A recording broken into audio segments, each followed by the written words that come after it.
Greetings, salutations, respect, and love. I am Scott, and you're in the Prog Corner, where today we're going to be investigating what's probably going to be the final Cardiacs album. I just can't imagine that they would carry on without Tim Smith, but here we go. They've actually got 3 dates planned for 2026, so the Cardiacs live on, but without founder Tim Smith. The band was formed in 1977 in Surrey by Tim and his brother Jim.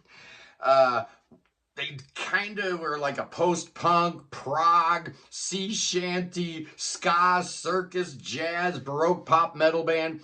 Who knows what they were? There's a subgenre called Zolo, and I think that's the only description that kind of does these guys any justice at all. If you've heard Cardiacs, you know what I'm talking about. Their first couple records were cassettes, and then they did a demo called The Seaside in '84. 1988, they really got cooking with The Little Man, a House, and the Whole World Window. 1989, On the Land and in the Sea. What a freaking masterpiece that was. And then you get Tim Quay, Sarah Smith, and William D. Drake leaving the band. And you're thinking, there's no way the band can survive with that, but they survived just fine. They bring John Poole in, and 1992, they put out Heaven Born and Ever Bright. 96, their absolute masterpiece, Sing to God, and then they closed out the millennium in 1999 with Guns, which was a good album, but kind of felt like a step backwards a little bit. So, we had heard rumors about this album for quite some time. They started working on it in 2007, dropped an EP with 3 songs on it, which appear on this album actually in a little different form.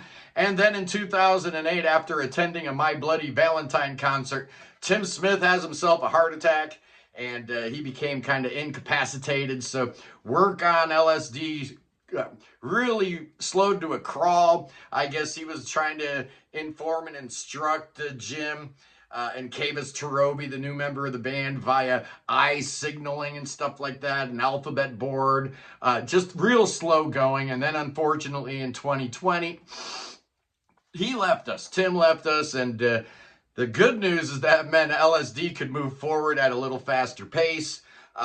So who's in this band now, right? I mean, if they're going to continue on, what is the band looking like? Well, on this album, you've got Tim Smith, Jim Smith, obviously, Kavis Tarobi, who's doing a lot of the heavy lifting. Bob Leith is on drums. He's been with the band since Sing to God. Mike Vennert is the new member of the band. He does most of the lead vocals on this album, although it's blended with a lot of different voices and stuff like that. Tim sings lead on 6 songs here. But Mike Vennert from Ocean Size and Biffy Clyro, great addition to the band. Then you've got Craig Fortnum and Sharon from the North Sea Radio Oscillation. Then you've got a whole host of singers. You've got Jane Kay and Chloe Harrington and Rose Ellen Kemp and Joe Sprightly and Suzanne Kirby, Melanie Woods, Claire Lemon. Some instrumentalists. You've got James Larcombe, Stephen Gilchrist, and Rob Crow from Pinback. Man, I love Pinback. Pinback was such a great band. You got a violin player, a viola player, a trumpet player, a flugelhorn player, a French horn player, 3 trombone players. So, yeah, there's a very rich palette on this album. A whole lot of stuff going on here. There's 17 songs here. It's over 80 minutes long, so it's a real double album. It's not a fake me out. Came out September 19th on the Band's own Alphabet Business Concern label, and it was preceded by 3 singles, Wouldn't I, Down, Up, and Volub. I liked all 3, whereas the 3 songs on the EP I liked, but I didn't love. Oh, yeah, the singles got me real excited about this album, and let's talk a little bit briefly about some of the songs on here. Well, we'll talk briefly about them all. Men in Bed starts it out, kind of like a bittersweet hymn with Rose Ellen Kemp and Mike Vennert leading the charge. That goes right into the May, which is like an up-tempo banger. Just sounds like a Cardiac song. I love it. You needed it after that first song because it was kind of like, oh, what's going on here with that first song? And then it goes into that second track, which leads right into the third track, Jen, which was on the EP. But here, the way it's sequenced, it almost like slams right into the May. Sounds so good in this context. I just love it. Then the first single comes out, Wouldn't I? It's a punk rocker kind of song that I really, really enjoy. And then side one ends with Spelled All Wrong, a song that Tim Smith is singing on. It's a mid-tempo track, but it's got really cool chord progressions with a great melody over the top. Side one's great. Side one's great. And then we get into side two, and it starts with an amazing song called By Numbers. Oi! Oh, yeah, and when the drummer starts going in double time, it's great, wonky fun, fantastic track. Next up is The Blue and the Buff, and it starts out very unassuming with the acoustic guitar and vocals, and then it just morphs into this weird thing that is Zappa-esque territory. Outstanding track. And then Skating might be the song that gets the most attention. It's probably the proggiest song on here. Goes through a lot of changes. Very episodic, but ends up being very massive and very cool. And the drum sound is just terrific on this track. Actually, throughout this whole album, the drums sound great. Next up is Breed. It's a dreamy little song. It might be my least favorite song on the album. It's cool. It's got some nice E-bowed guitar in the background there. And then side two ends with Vala. Oh, yeah. This was the third single. I love this song. It's so great. It's very, very cool. Great melody. Beautiful track. Just fantastic. I love it. Then side three is like, when you got a double album, right, you kind of put the experimental stuff on side three, right? That's just the way it goes. And here it's no different at all. It starts out with Busty Bees.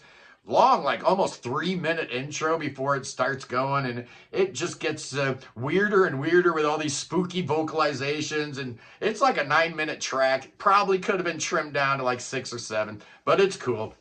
Oh, and then you get the short little track called Lovely Eyes. Oh, I love it. It's beautiful, fantastic. I love the strings in this song. So good. And then side three ends with the Ditzy Scene, which we knew from that EP. Oh, yeah. Good track. They changed it quite a bit. They elongated the intro, added some horns, some brass kind of sounds. Really good. This is the archetypal Cardiac's craziness. And then, man, I'm getting all choked up talking about this new Cardiac's album, boys and girls. Oh, yes, indeed. Side 4. Oh, yeah. Starts out with the second single, Down Up. And this is kind of the one track where you can really hear Mike's vocals. Doesn't sound like they're mixing them all together like they do elsewhere on the album. Great guitar tone on this song. Fantastic. Next up is A Roll from a Dirty Place. And for a minute, I thought I was listening to The Who because it sounds like Happy Jack for some reason. I don't know why. Made All Up is the penultimate track. This one here was, so good. It's Tim singing on this track. It's an older track. Oh, man, maybe the COVID's coming back. What's going on, man? Good thing I don't edit these, or else you wouldn't get the pleasure of hearing me cough every 5 seconds. You're welcome. All Made Up was a track with Tim. It's nice. It's got everything we love about Cardiacs. And then the album ends with Pet Pheasant. Originally, Tim wanted to end the song with Vermin Mangle, but apparently they just ended up releasing that as a free download shortly after Tim died, and decided to go with Pet Pheasant as the finale instead. This is Tim's final goodbye. Such a beautiful track, such a weird track, and it almost seems fitting that it fades out, right? It just seems like that was kind of the way Tim's life was ever since 2008, right? He was just kind of slipping away further and further from, being a real conscious person, but able to create this kind of art even in his, declining health is absolutely unbelievable. There aren't too many parallels to this album. The only one I can kind of think of is maybe David Bowie's swan song, Dark Star, and that you've got this emotional response to an album primarily because the main protagonist is no longer with us. Oh, yeah. Great, great album. And special notice to producer Adam Noble. This could not have been an easy task, putting this thing together. An album that took 18 years to create. The band hadn't put anything out in, 26 years. At least not a full album. And Adam Noble somehow pulls it all together, makes it all sound great. Now I know Craig Fortnum and Jim and Cavis were absolutely critical to putting this thing together as well. But Adam Noble deserves some special attention because this album sounds terrific. I really like it. So what is my score going to be, boys and girls? I'm giving this thing 9 out of 10. It's fantastic. Yeah, what's a 10 out of 10 sound like? We'll go back to those 2 records with William D. Drake. You'll figure out real quick. Or Sing to God, you know. Cardiacs are so great. I love them. It's so great to have this. You know, I ranked the Cardiacs albums last year, knowing that LSD was possibly going to come out at some point. I should have waited, man, because I would have loved to have included this in the ranking. It would rank pretty high. It's better than Guns. It's not better than Sing to God, but, you know, it's fantastic. I love it. It's a great record. What a swan song. What a way to go out. What a genius Tim Smith was. And to all the parties involved in creating this thing, thank you so much, man. You know, but, you know, I got this record and nobody contacted me. Not one person from Alphabet Business Concern contacted me. Their people didn't contact me. I didn't get a promo. You know, so it's just kind of weird that, you know, they're not promoting it like they should. Maybe they don't know the power of YouTube yet. We'll show them. We'll show them right here, boys and girls. Make sure you buy a copy of LSD, buy Cardiacs, and tell them Scott sent you. Anyway, boys and girls, I love you. Peace in the Middle East, free Tibet, free Ukraine, free everything, free everybody, free your mind, free beer, free Willie, God save the king. Oh, save King Chucky. I don't know if he's a Cardiacs fan or not, but I bet you his wife would have liked it. Diana liked good music. I don't think Chucky liked good music, but Chucky, you know, he's got other things to worry about, like, you know, protecting the House of Windsor and, you know, the glory of the British Empire and all that kind of stuff. He doesn't have time for that. Oh, he's also worried about his health, so I say bring him to America, make him swim over here. Oh, yeah, swim to America, Chucky. Whoa, yeah. And then we got thoughts and prayers. We got spells and incantations. We're going to drink some poison. Wait a second. Let me drink some poison right now, because I get a feeling that there might be a snake attack coming.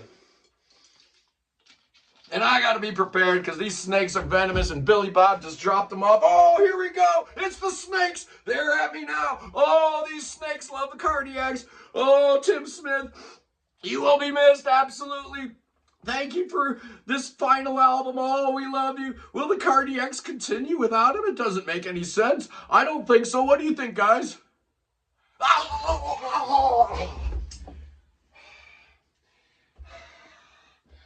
I don't think they care. I'll see you punks Sunday.